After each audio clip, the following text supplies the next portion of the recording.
Welcome to this episode of Star Wars Declassified, where we look into different facts and stories revolving around the Star Wars canon universe and lore. This week we'll be looking into the mysterious First Order and how they're able to fund such high-tech weaponry, cruisers, and battle stations.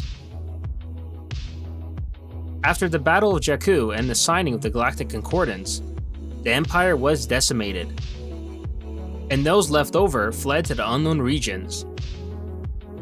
3 decades later, they emerged back as the First Order, with the powerful Starkiller base under their disposal, a planet destroyer within a planet. The First Order vowed to use this to seek revenge against the New Republic. The first question that always comes to mind when looking at this is how exactly did the First Order manage to fund its whole operation, produce such over-the-top battle vessels, and build something like Starkiller Base? Well, before the founders of the First Order fled to the unknown regions, they stole research logs from secret Imperial labs that held information on the planet. Not only did the logs hold information on the planet, but as well have preliminary experimental information on dark energy and the technology needed to create the weapon of Starkiller scale. Using the leftover remaining resources of the Empire, as well as backing of secret Imperial sympathizers from the New Republic Senate, the First Order was able to resume construction of Starkiller Base. Additionally, it has been heavily hinted at in the canon that Supreme Leader Snoke is also incredibly wealthy, along with considering all the rich mysterious resources that can be found in unknown regions. It's safe to say that finances were the least of the First Order's concerns. It's also important to highlight that the First Order didn't just spring up out of nowhere. They had a lot of financial capital at their disposal, as well as personnel and expertise with about 30 years total time to prepare. Plus, they did so in the unknown regions, which left them largely uninterrupted.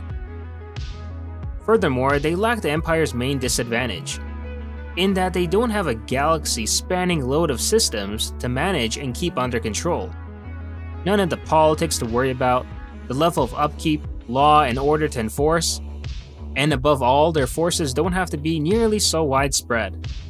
So while the Empire needed quantity first and foremost to maintain order, the First Order doesn't need a fleet of that kind of scale and can focus on quality instead. For example, rather than building 5 AT-ATs like the Empire, the First Order would rather pull those resources in and build something big like the AT-M6. Logically, the Empire could have taken a similar approach with a portion of its own vessels, but instead it poured a ton of resources into 2 whole Death Star projects. Considering the fact that they were even able to make a second Death Star in the amount of time that they did, is a testament to how much the Empire can get done than the First Order when they want to.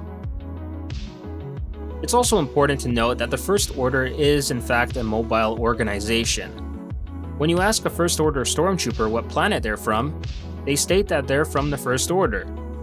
Every stormtrooper starts training on the same battlecruiser, the Absolution, and then all move to finish training on the second battlecruiser, the Finalizer.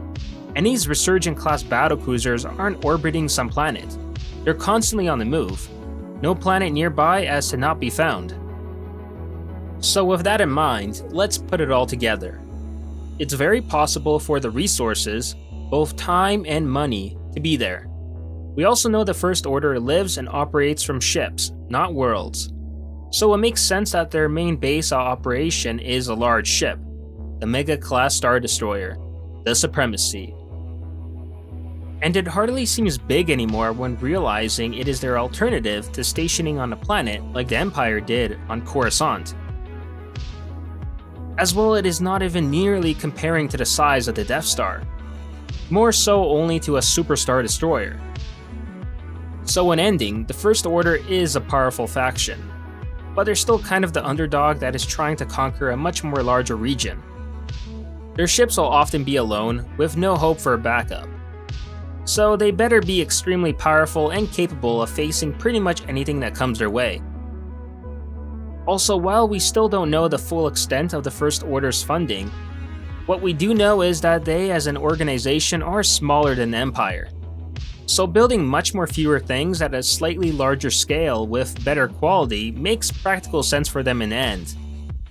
Especially against a foe like the Resistance, which is an even smaller operation than the Rebel Alliance that the Empire had to deal with in their time. And that will do it for this week. Let me know what I missed and what other Star Wars topics you want me to cover. Also, if you enjoyed this video, subscribe to the channel to not only support it, but keep up with Star Wars news, gaming, and canon lore released every week.